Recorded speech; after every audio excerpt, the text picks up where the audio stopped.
Gracias, estamos de vuelta. Les recuerdo, estamos platicando con el maestro Jorge Lara, un experto en asuntos de seguridad. Maestro, precisamente al terminar el bloque anterior, hablaba usted de la participación del crimen organizado en política.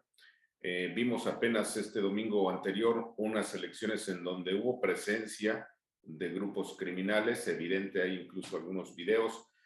Vimos en las elecciones del 2021 también presencia del crimen organizado. ¿Podemos decir que ya existen en México narcoestados?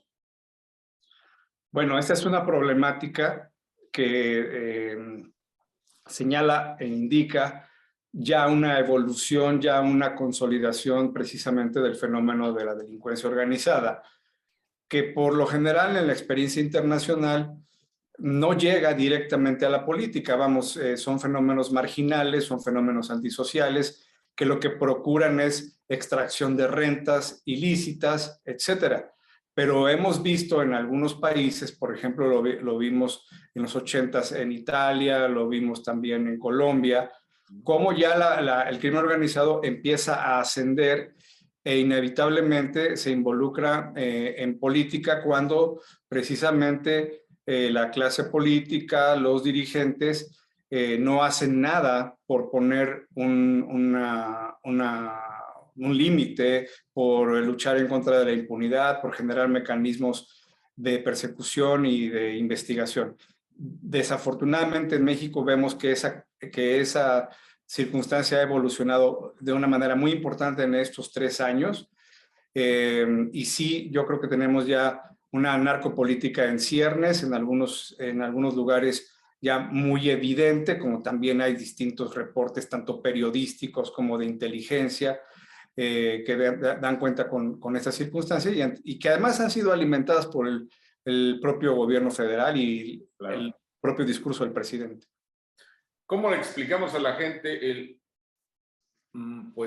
reiterado interés del presidente por viajar, por ejemplo, a Badiraguato y al Triángulo Dorado, en donde está el asiento de uno de los cárteles más importantes? ¿Cómo lo explicamos? ¿Qué tanto interés hay ahí, habiendo tantos problemas en el resto del país? Bueno, este es un mensaje, ¿verdad? Y en política los mensajes son muy potentes, muy importantes y hay que saberlos decodificar.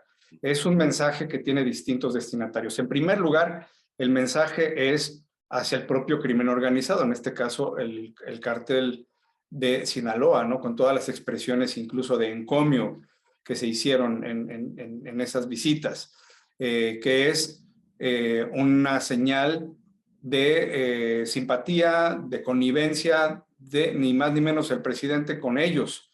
Yo invitaría a que cualquier persona se ponga en los zapatos o en la postura de alguien que pertenece al crimen organizado, lo que significa que el presidente se deshaga en halagos, en preocupaciones, en saludos y en ese tipo de señales. También es un mensaje muy importante hacia el gobierno de los Estados Unidos, que sabemos que en este tema pues tiene una preocupación muy importante por el fenómeno criminal que se viene arrastrando y por los fenómenos emergentes, como es el tráfico intenso y la producción de fentanilo en nuestro país, en donde se reitera este viejo mecanismo, esta vieja forma de pensar en donde se dice, pues si la droga va a Estados Unidos no es mi problema, cuando esto sabemos también que ha exacerbado la violencia en México, ha generado las disputas entre los criminales y que además supone un riesgo enorme de disponibilidad de estas sustancias hacia la juventud mexicana. Hoy más que nunca en materia de adicciones tenemos los mayores focos rojos prendidos en nuestro país y en buena medida es precisamente por esta permisividad. A propósito de mensajes y de la relación con Estados Unidos, maestro Jorge Lara, pues recientemente el presidente mexicano confirmó que no va a la Cumbre de las Américas porque no van los amigos de su gobierno, las dictaduras de Cuba, Nicaragua y Venezuela. Casualmente dictaduras en donde también el crimen organizado tiene una fuerte presencia. ¿Qué significa que no vaya el presidente? ¿Es un desaire al anfitrión, que es el presidente Biden? ¿Es un desaire a la cumbre? ¿Es qué? Yo creo que el presidente López Obrador está jugando a la política partidista en los Estados Unidos.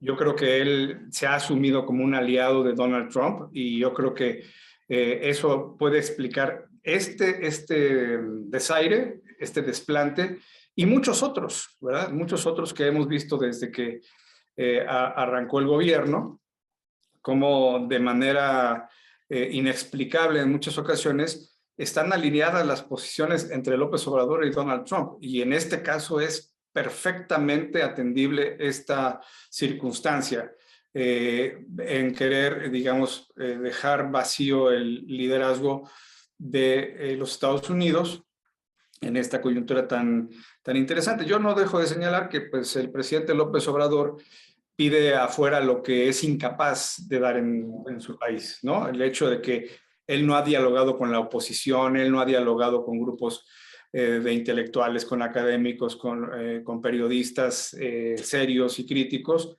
pues esa actitud de exclusión es lo que le ha caracterizado en su política doméstica y ahora él viene a solicitar que se sea incluyente con sus amigos dictadores. Me parece que eso también es otra incongruencia. ¿Por qué este cambio radical? Yo recuerdo, de hecho, periodísticamente me tocó verlo cuando gobiernos, por ejemplo, de Luis Echeverría y de López Portillo, abrían los brazos a los disidentes de las dictaduras latinoamericanas, como lo hizo también Cárdenas en su momento con la disidencia española y demás, a la muerte de la República y todo esto. ¿Por qué hoy, en lugar de apoyar a las disidencias, como ocurrió en aquellos tiempos, el gobierno aplaude a los dictadores, se suma con ellos y hace causa común? ¿Qué está pasando?